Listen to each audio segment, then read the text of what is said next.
찬양하리라.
찬양해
찬송가 1장 마무리로 하나님 찬송하셨습니다.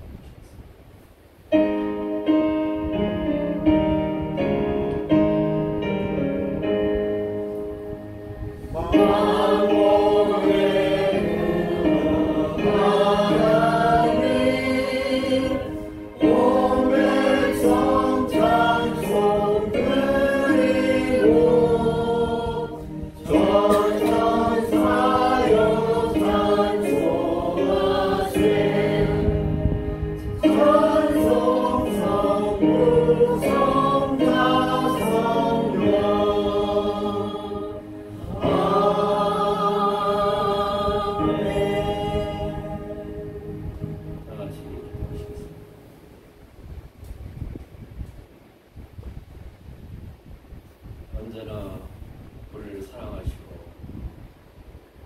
주님 사랑 가운데 지켜주시고 붙들어주셔서 감사하고 감사합니다. 아버지 하나님, 우리가 주님이 얼마나 귀중하고 소중한지 믿고 살 때가 많나요?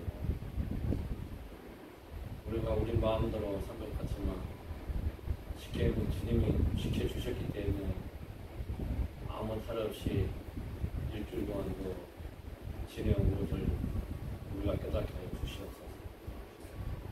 우리가 열심히 살려고 노력하지만은 주님이 지켜주시지 않으면 우리의 마귀 손에 의해서 어떠한 고난과 시련을 당할지 모릅니다. 주님이 지켜주셨기에 모든 고난과 역경에서 이겨나서 오늘 주님의 날 맞이하여서 이렇게 주님이 부름 받은 가운데 예배하게 되기를 감사하고 감사합니다. 아버지 하나님, 우리가 이 생명들이 얼마나 소중한 것은 주님이 늘 지켜주시고 한 사람 한 사람 양들이 귀중하다는 것을 주님이 성경책에 주셨기에 우리가 살아본 것을 주님 믿음 안에서 은혜 안에서 저 천국의 상급을 쌓는 그러한 믿음으로 살아가게 하여 주시옵시고, 이 일은 잠깐 왔다 가는 세월이 오니 저 천국이 우리에게 영원한 삶을 살 수 있는 그런 길을 가는 길이 오니 늘 깨닫게 하여 주시옵시고, 늘 아름다운 모습으로 성령의 충만한 모습으로 살아가게 하여 주시옵소서. 아버지 하나님, 우리가 살아가는 목적이 있습니다. 참 천국을 가는 게 목적이고, 이 세상 살아갈 때 아픔과 근심 걱정이 없이 늘 기쁜 마음으로 주님이 살아계심을 느끼고 주님이 우리 곁에서 늘 지켜주신다는 것을 깨닫고 그 아름다운 모습으로 살아가는 게 우리의 소원이오니 그 소원대로 살아가게 하여 들어주시옵소서.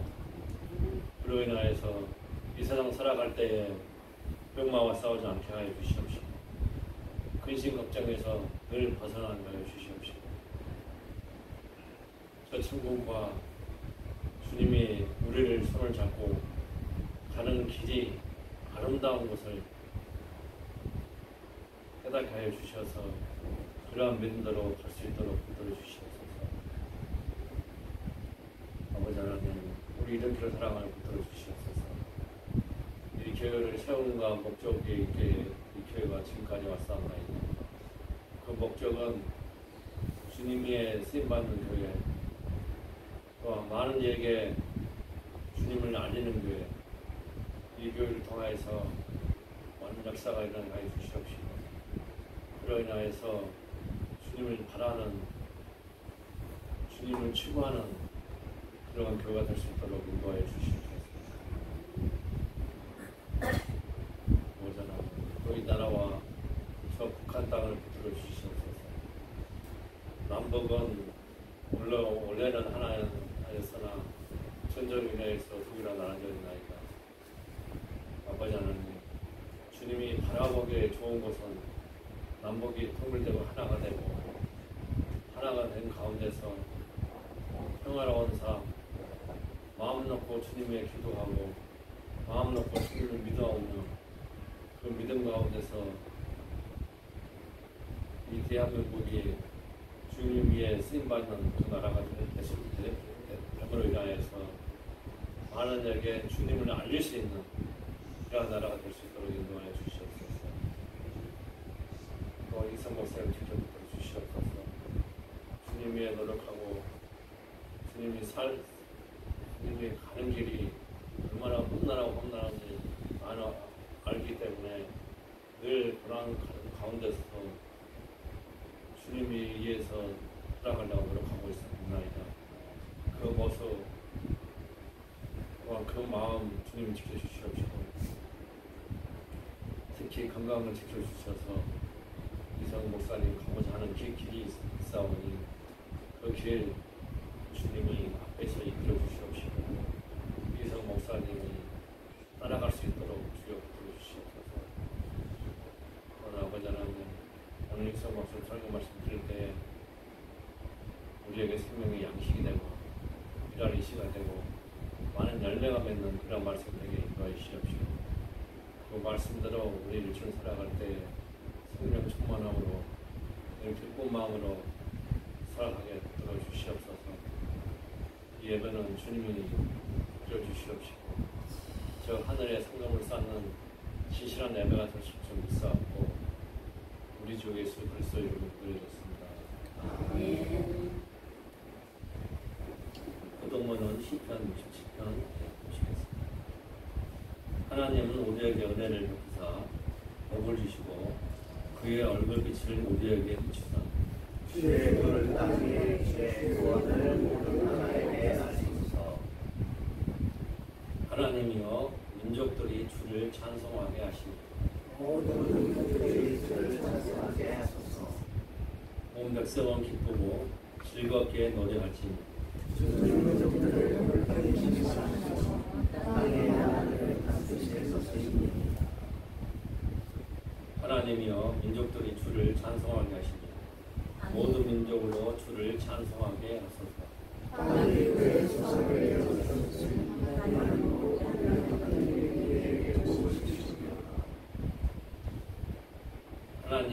하나님이 우리에게 복을 주시니 땅의 모든 것이 하나님을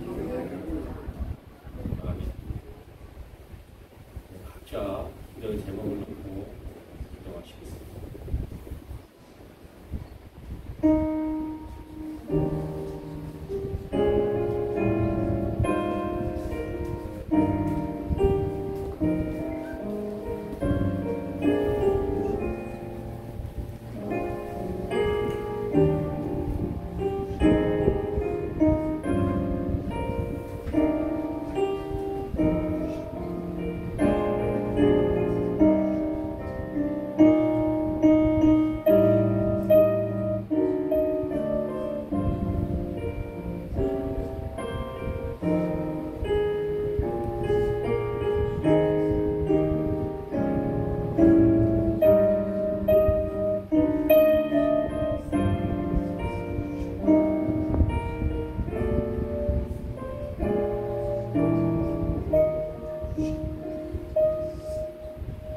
감사합니다.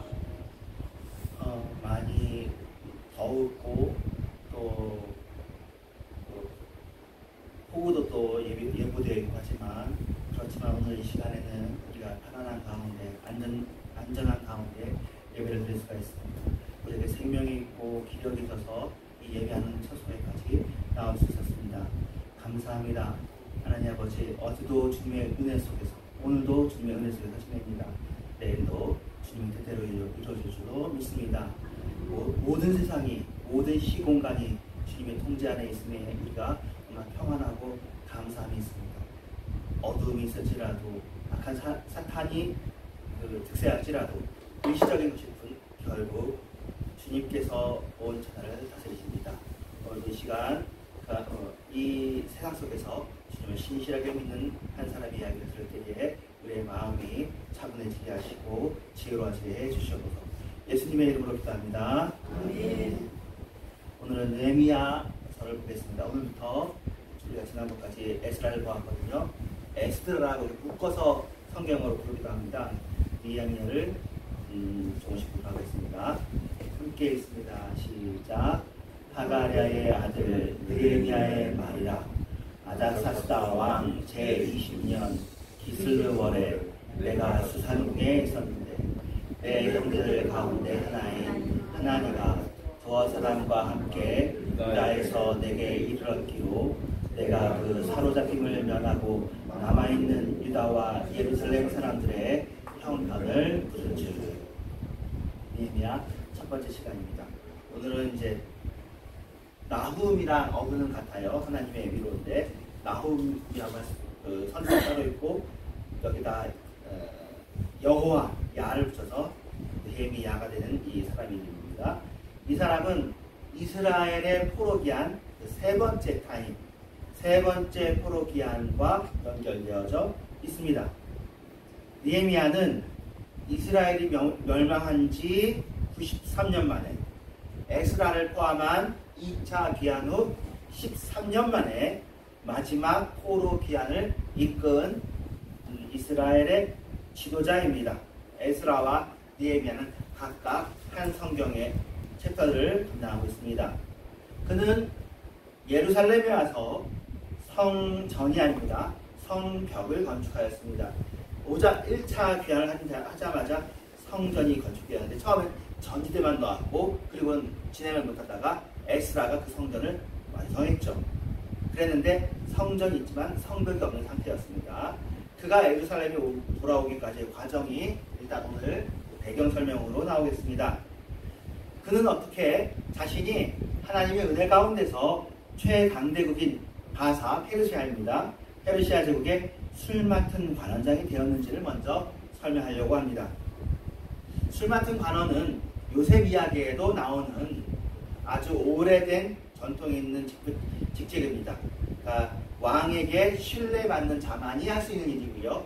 측근에 해당합니다. 그래가지고 오늘날 하면 이 사람이 뭐 총리급이냐 그렇지는 않겠죠. 하지만 비서실 또는 대통령실에 근무하는 사람 정도라고는 이야기할 수 있고요. 그 중에서는 상당히 비중이 있는 사람입니다. 술 맡은 관원, 떡 맡은 관원이 있다고 얘기했지 않습니까? 그래서 좋은 술을, 안전한 술을 주는 역할을 해야 되는 사람입니다. 그는 한 가지 소식을 들은 바가 있습니다. 그의 형제 하나니가 갖다 준 소식입니다. 동적인 이스라엘 백성이 환란을 당하고 있다는 소식입니다. 능욕을 받고 있으며 예루살렘 성이 허물어진 상태로 있다는 것입니다. 그의 마음은 감동되었고 뭉클했습니다. 슬펐습니다. 이래서는 안 된다고 생각했습니다. 그래서 그는 그가 있어야 할 곳이 바사 제국이 아니라 예루살렘이구나. 그 어려운 동포들과 함께 있고 싶어하는 그런 마음을 가지게 되었습니다. 지금 있는 곳은 문명 국가이고 자기는 거기서도 이제 좀 중요한 곳에 갈 수 있는 그런 사람입니다. 하지만 자신은 자신의 정체성을 이스라엘 백성의 것에 두었고요. 내가 하나님의 사람이라는 것에 정체성을 두었습니다. 이스라엘이 환란 가운데 있고 하나님 나라가 무너져 가고 있는데 자신 혼자 편하게 있는 것은 옳지 못하구나라고 생각하게 되었습니다. 모두가 다 이러는 건 아니고 남아있는 사람도 있었는데 이 사람의 마음은 이게 감동이 된 거죠. 그래서 이 사람들을 이끌고 나오게 되는 거죠. 그리고는 그의 마음의 감동을 따라서 있던 자리에서 일어나서 예루살렘으로 가고자 기도하기 시작했습니다. 하나님께서 자신의 기도를 들어주시기를 원했습니다. 1장 11절에 보면 이렇게 설명되어 있습니다. 주여 구하오니 귀를 기울이사 종의 기도와 주의 이름을 경외하기를 기뻐하는 종들의 기도를 들으시고 오늘 종이 형통하여 이 사람 앞에서 은혜를 입게 하옵소서. 그때 내가 왕의 술관원이 되었느니라. 이 본문에 대한 설명을 그 사람에 따라서 술관원인 상태에서 기도했다라고 보기도 하고요. 아니면 제가 지금까지 설명한 것처럼 그 당시에는 술 맡은 관원이 아니었고 술 맡은 가난이 될 수 있는 위치에 있었겠죠. 아니었는데 기도한 이후에 술 맡은 가난이 되었다라고 볼 수도 있습니다. 무엇이 먼저인지는 불확실하지만 저는 일단 기도하고 난 이후에 술 가난이 되었다고 일단 해석을 해보겠습니다. 그는 민족을 위해서 기도하였고 그의 결과로 은혜를 입어 자신이 술 맡은 가난이 되었다고 고백을 하고 있습니다. 자, 술 맡은 가난이 되고 보니까 되게 좋긴 좋은 일이지. 하나님께서 인도해서 하나님의 은혜를 받아서 좋기는 좋지만 일단 사람이 책임을 짓고 직분을 맡았으면 움직일 때 바사제국의 허락을 받는 또 일이 남아있잖아요. 자신이 술 맡은 가난이 되었습니다. 자기 마음대로 할 수 있는 처지의 사람이 아닌 거예요. 좋긴 좋지만 제한도 따르는 거잖아요. 그래서 그 이후에 또다시 기도를 한 것 같습니다. 이제는 여기서 이것을 그만두고 나갈 수 있도록 은혜로 되긴 했지만 나갈 수 있도록 기도했으니까 요 설명을 하기 어려워서 어떤 사람들은 이 사람이 술 맡은 가난으로 있는 중에 기도했고 그 기도는 이제 자신이 술 맡은 가난이지만 그만두고 나가게 달라고 기도했나 보다. 기도를 한 번 한 것으로 설명하시는 분이 계시고요. 저는 기도로 말미암아 그 사람이 되었고 그 다음에 다시 또 기도했다. 2번 기도했다라고 생각되었는데 내용에 큰 차이는 없죠. 둘 다 할 수도 있는 거고요. 그래서 울면서 금식하면서 기도했습니다. 자신의 일은 성실하게 잘 감당해야 되겠죠. 하지만 이제 자신에게 주어진 이 은혜로운 자리를 내려놓기에 좋은 굿바이, 좋은 피니시를 하기 위해서 은혜롭게 그만둬야 되잖아요. 화내서 그만두게 할 수도 없고요. 그래서 어떻게 하면 잘 그만둘까? 이것을 놓고 기도하게 되었습니다. 하나님의 은혜가 또 있었습니다. 하나님의 은혜 안에서 느헤미야는 왕의 허락을 얻고 그 자리를 떠나서 이스라엘로 향하게 될 수 있었습니다. 자, 느헤미야가 바사제국의 술 맡은 관원으로 그 자리에 그대로 있었다면 어떻게 되었을까? 그것도 한번 생각해 볼 수 있습니다. 그랬으면 계속해서 있었겠죠. 케이스는 두 가지죠. 죽을 때까지 그 장관으로 잘 있다가 안전하게 있다가 편안하게 죽었다. 그렇게 될 수도 있고요.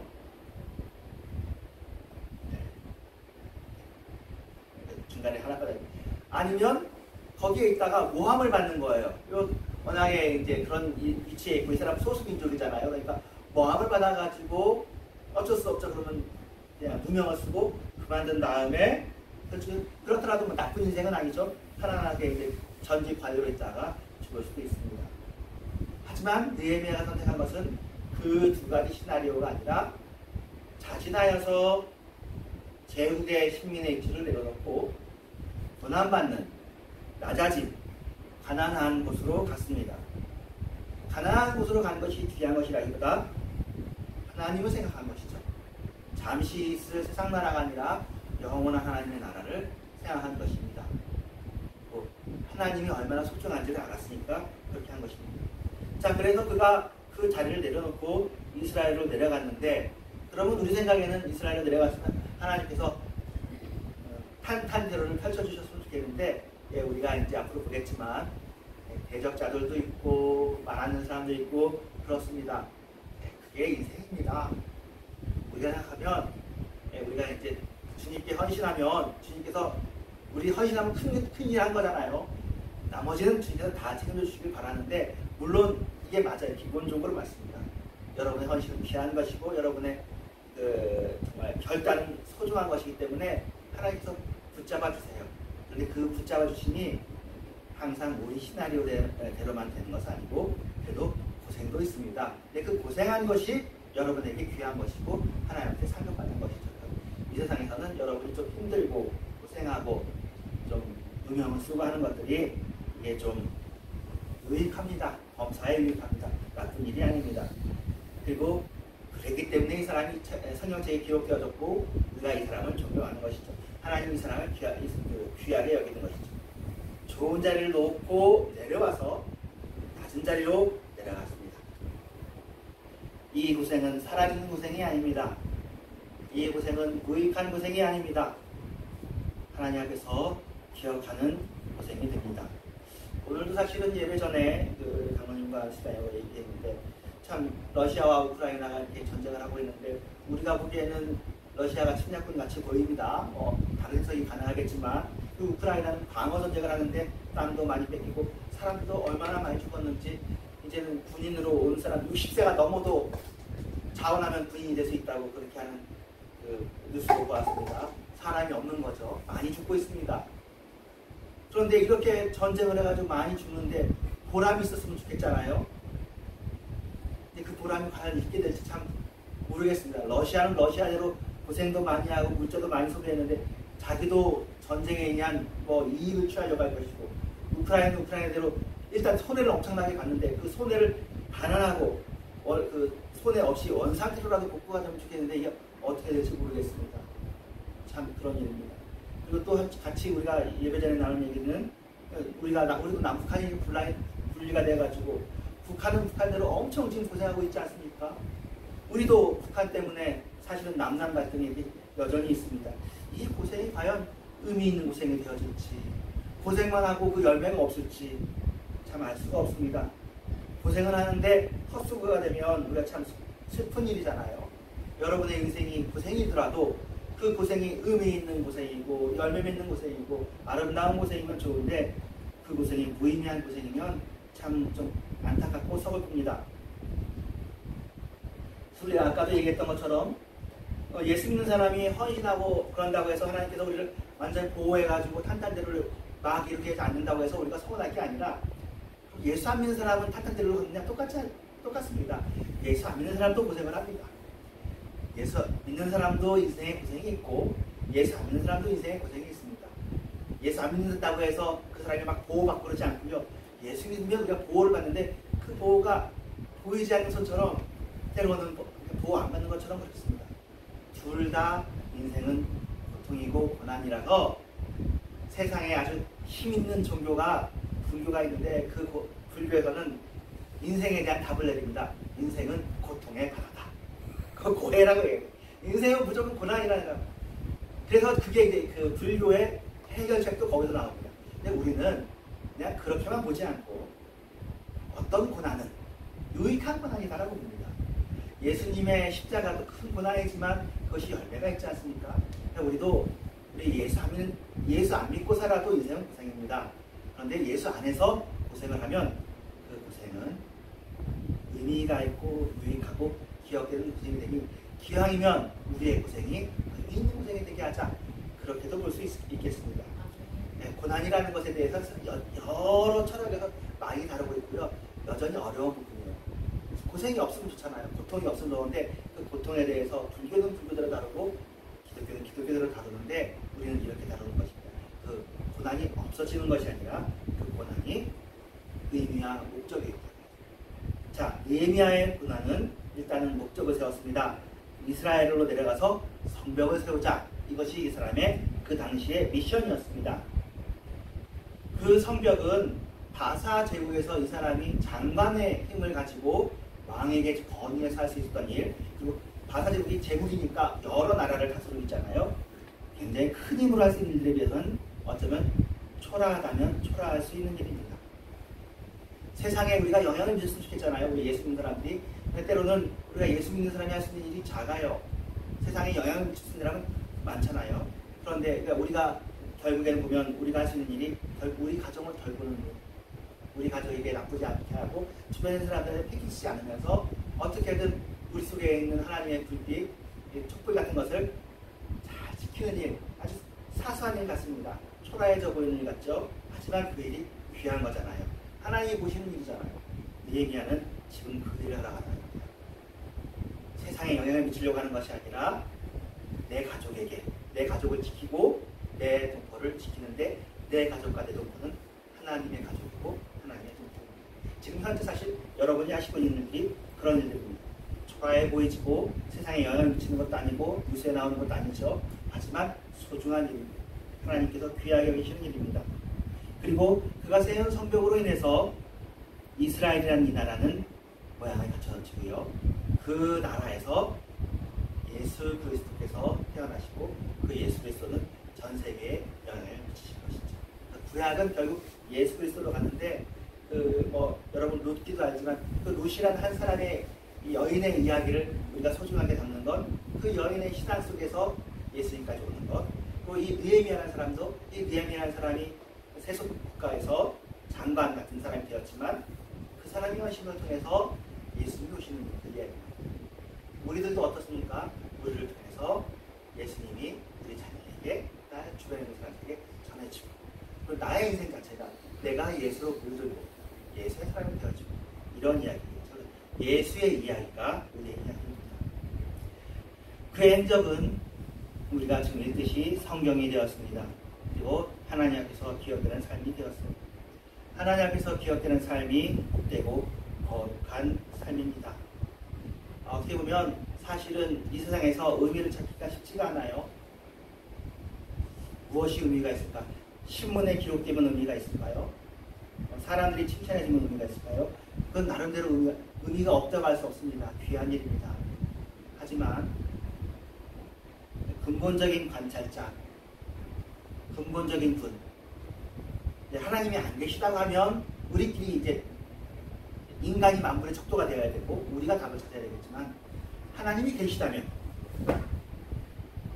그리고 하나님이 그냥 우리를 팽개치고 너희는 알아서 해라 그리고 자신의 인생을 자신의만 하는 것이 아니라 우리의 관심을 가지고 예수님을 보내주시는 그 하나님이십니다. 그러니까 사람의 구원에 관심이 있는 그런 절대자의 앞에 우리가 서 있다면 우리 전 세계가 그런 역사라면 내 개인사가 그렇다면 여러분은 하나님 앞에서 삶을 살아야 될 것입니다. 하나님 앞에서 물론 우리가 죄인이지만 어떻게든지 잘했다 칭찬받는 삶이 되기를 원하는 것이고 느헤미야는 그런 의미에서 결단을 한 것입니다. 여러분들도 그런 삶을 사시기를 주님의 이름으로 축원합니다.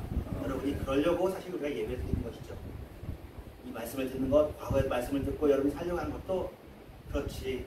이 세상의 삶도 소중하고 중요하지만 하나님 앞에서 삶이 의미가 있지라고 생각해서 그렇게 결단을 하고 우리의 마음을 다짐하는 것이죠. 가만히 있으면 편한 자리였을 자리였지만 하나님의 나라를 위해서 그 자리를 포기하고 되나 예루살렘 성벽을 쌓았습니다. 에스라가 예루살렘에 돌아간 지 13년이 될 때의 일이군요. 성벽이 없으니 예루살렘은 도시 기능을 제대로 하지 못했던 것 같은데 주변의 세력이나 강도 그런 사람들부터 스스로를 보호할 수 없는 상태에서 성벽을 지었다라고 보시면 되겠습니다.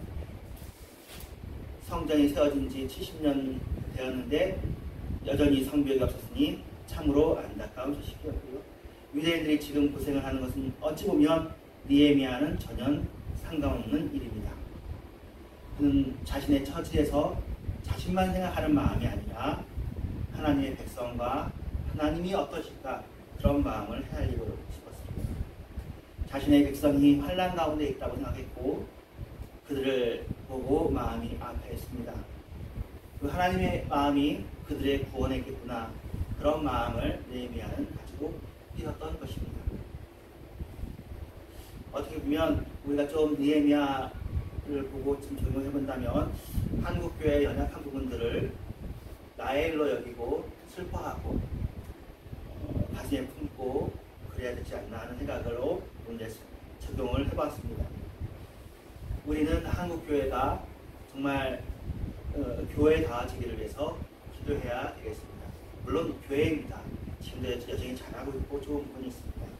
하지만 조금 우리가 당황하고 있는 건 사실입니다. 혼란을 겪고 있는 것도 사실이고요. 세상에서 길을 제시했던 한국교회였는데 우리가 지난같이 살펴봤듯이 조금 방황하고 눈이 흔들리고 있는 건 사실인 것 같습니다. 믿는 사람과 안 믿는 사람이 별다를까 없구나라는 생각 들기도 하고 기독교인들의 영역은 그때보다 커졌습니다. 예수 믿는 사람들이 힘 있는 위치에 많이 있는데 세상이 더 좋아지고 있는지는 모르겠습니다. 물론 더 나빠지지는 않고 계속 좋아지긴 하는데 우리 기대만큼 좋아지지 않고 있습니다. 그래서 신앙이 세속적 성공의 도구가 되어서는 안 될 텐데 그런 것도 있는 것 같고 우리의 믿음이 세상에 흔들리지 않고 세상을 이기고 강화시킬 수 있는 그런 믿음이었으면 좋겠는데 우리가 좀 지금은 힘든 시기를 겪고 있는 것 같습니다. 예수님께서는 느헤미야처럼 느헤미야보다 더 근본적인 의미에서 안전한 곳이잖아요. 하늘에서 위험을 무릅쓰고 이 땅에 오셨습니다. 말씀이 육신이 되어 이 땅에 오셨고 예수님께서 이 땅에 오셨을 때 세상은 그를 거부했죠. 그럼에도 불구하고 그 맡은 사명까지 다해서 세상을 섬겼는데 우리도 좀 그런 모습이 예전에 우리가 노래도 많이 하고 우리 그거 흉내내 보려고도 많이 하고 근본적으로 그래서 좋은 영향을 끼쳤던 사람도 많이 있는데 다시 한번 우리의 초심을 돌아볼 필요가 있어. 어떻게 보면 그 이념인데요. 우리 한동안은 정치하고 종교를 이렇게 분리를 해서 우리가 이제 양쪽 다 비판할 수 있었거든요. 예전에는 여당도 비판하고 야당도 비판하고 이게 이제 우리의 교회의 위치일 텐데 둘 다 잘못하는 거니까 어떻게 보면 우리가 어떻게 보면 누구랑 결혼을 해서 어떤 인연과 우리가 하나가 되어져서 그러다 보니까 이제 그 이념이 잘 되면 좋겠지만 그 이념이 잘못되면 우리도 수치심을 입게 되는. 그래서 교회와 성도들에게 수치심을 주고 상처를 입힌 지도자에 있는 것 같기도 하고 그래서 그것에 대한 회개와 사과가 필요하지 않을까 싶기도 합니다. 이거 잘 모르겠습니다.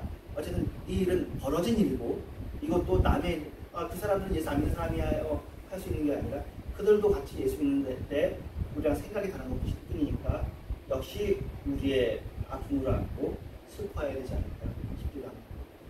그리고는 이 일은 과거에도 물론 있었겠지만 지금도 있는 일인데 재정, 돈 관련해서 남용, 횡령, 권력적으로 일부러 좌지우지하고 갑질하고 성적으로 착취하는 일들이 우리한테 있고 계속해서 보도되고 이 일들이 우리가 막 둔감해질 정도로 처음에는 막 이런 일이 있을 때 막 놀라다가 너무 많이 이렇게 있어서 그냥 흘러가는 그런 상황 속에도 있습니다.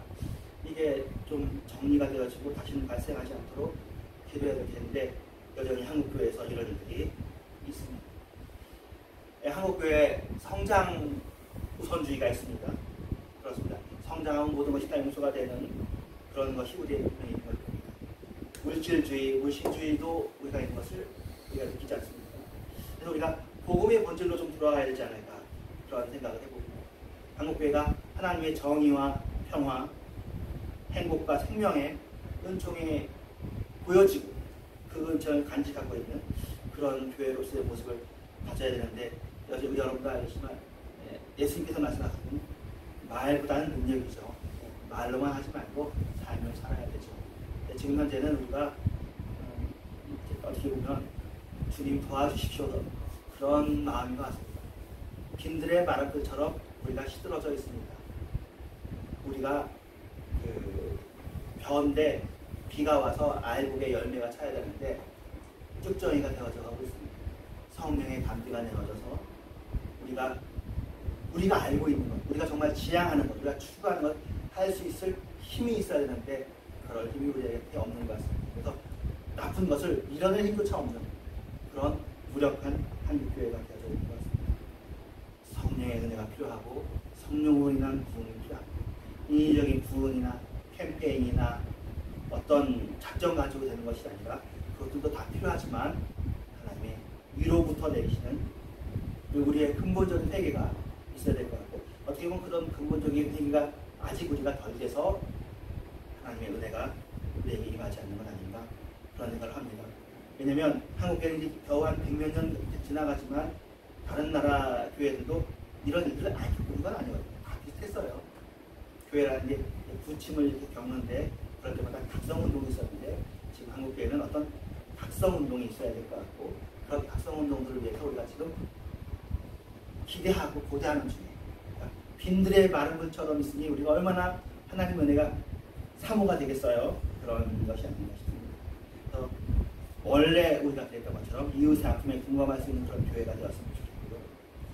그리고 교만하지 않은 교회가 되었으면 좋겠고 잘난 체 하지 않는 교회가 되었으면 좋겠고 진심으로 진정성 있는 교회가 그러면 설명이 별 필요가 없을 것 같습니다.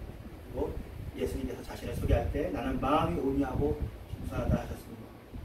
우리가 우리를 볼 때에도 가짜 온유와 겸손이 아니라 진짜로 우리가 온유하고 겸손하면 그러면 이 세상에 그런 사람이 잘 없잖아요. 참으로 온유하고 겸손한 사람이 참 드뭅니다. 우리가 그런 사람이 됐으면 좋겠고, 그러면 이 세상이 전쟁터잖아요. 힘들잖아요.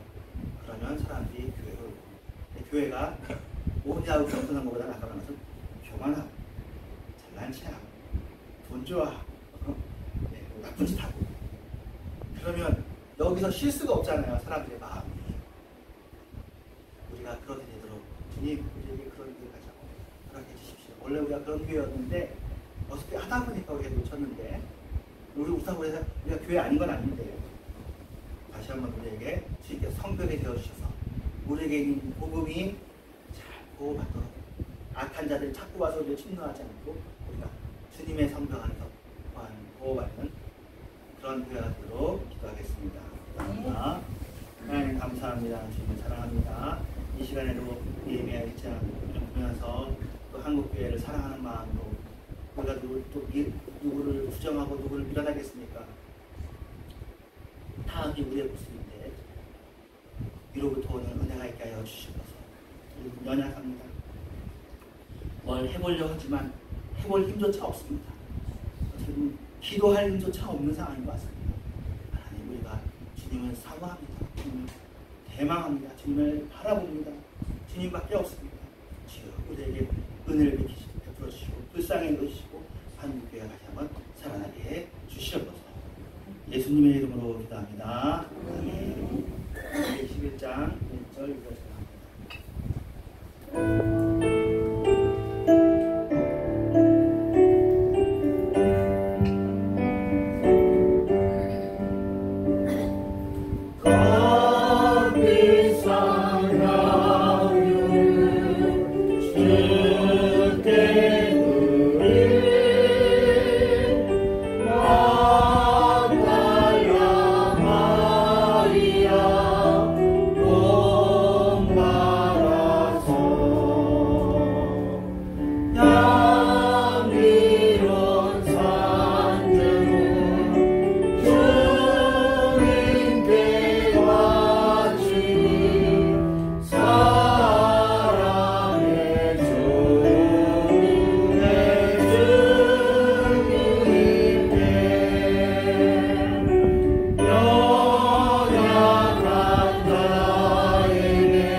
지금은 교회에 말하신 예수 그리스도의 은혜와 하나님의 사랑과 하나님의 역사하심이 지금은 변함없이 사랑하는 모든 청년들 위에와 이런 교회 위에 영원히 함께 하실지어다. 아멘.